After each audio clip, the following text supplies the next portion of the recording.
Hey small group leaders, thanks for watching August 8th small group leader training video. We are in the virtue this month is love, and we are talking about, love, and it's the definition for it is choosing to give someone your time and friendship no matter what. And the memory verse, which you probably already know, is Matthew 22:37 through 39. It's the two greatest commandments. It's talking about loving the Lord your God with your heart, mind, soul, and strength, and then loving your neighbor as yourself.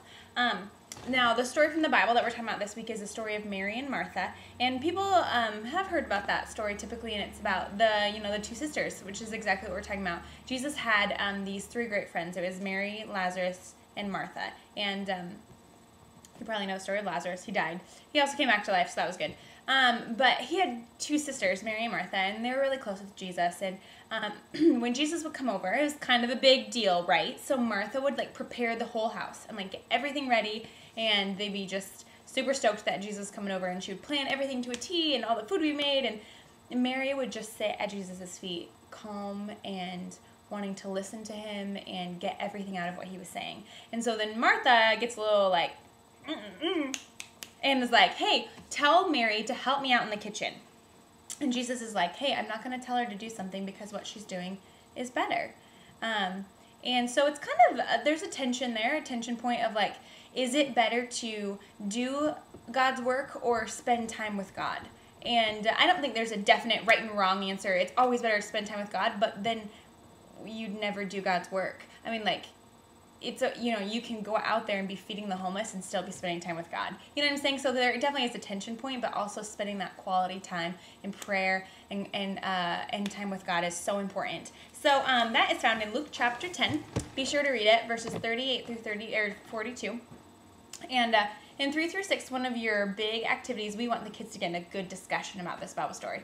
And so they're going to sit in a circle, and you're going to have a ball, and a kid can throw the ball to anyone in the circle, and then they're going to pass it along around, and they're going to try and pass it really fast, and the person that threw the ball gets up and runs around the circle and tries to sit back down in their seat before the ball gets to their seat. Does that make sense? So it's kind of like Duck, Duck, Goose, but with the ball and way cooler. And then if they make it in time, they get to answer one of the questions, like, how can you give your mom and dad more time, or what's more important, spending time with God or doing his work? So let the kids talk about what they think is more important. That should be a really good discussion.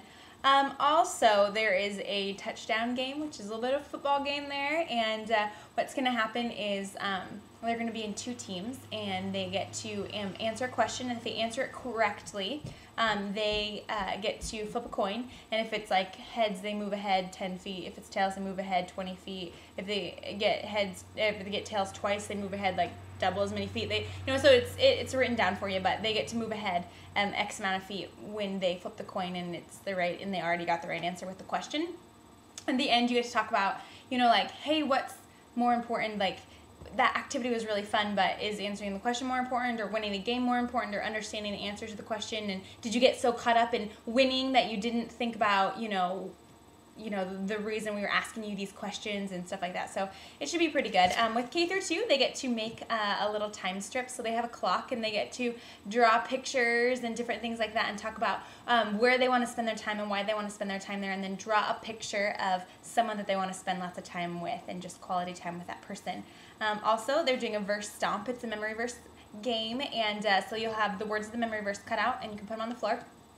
And then as you read the verse, have the kids run and stand on the word of the verse, the appropriate word of the verse. So, love, and they have to go run down the word love, and then the next word. And so they're learning the words of the memory verse and learning, because they're still kind of learning how to read. Kindergarten has not started yet, so they're still kind of learning, and they can follow the crowd if they don't know how to read yet, so that'll be good. Thank you guys so much for watching this video, and on Sunday, if you come tell me all you need is love, I'll get you a Cold Stone card.